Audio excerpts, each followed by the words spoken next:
ಸುಶೀಲಾಳ ರಂಗೋಲಿ.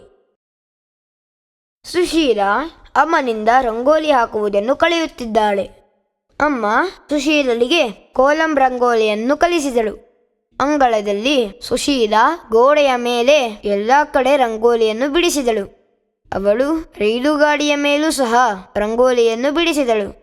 ಗಾಳಿಪಟದ ಮೇಲೂ ಸಹ ಬಣ್ಣ ಬಣ್ಣದ ರಂಗೋಲಿಯನ್ನು ಬಿಡಿಸಿದಳು. ಅವಳು ವಿಮಾನ ಚಾಲಕನಿಗೂ ರಂಗೋಲಿ ಬಿಡಿಸುವುದನ್ನು ಕಲಿಸಿದಳು.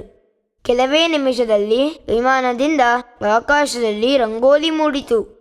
ಈಗ ಸುಶೀಲಾ ರಾತ್ರಿಯ ವೇಳೆ ನಕ್ಷತ್ರಗಳಿಂದಲೂ ಸಹ ರಂಗೋಲಿಯನ್ನು ಅಲಂಕರಿಸುತ್ತಾಳೆ. ನೀವು ಯಾವಾಗ ಎಲ್ಲಿ ರಂಗೋಲಿ ಬಿಡಿಸುತ್ತೀರಾ ಎಂದು ಯೋಚನೆ ಮಾಡಿ.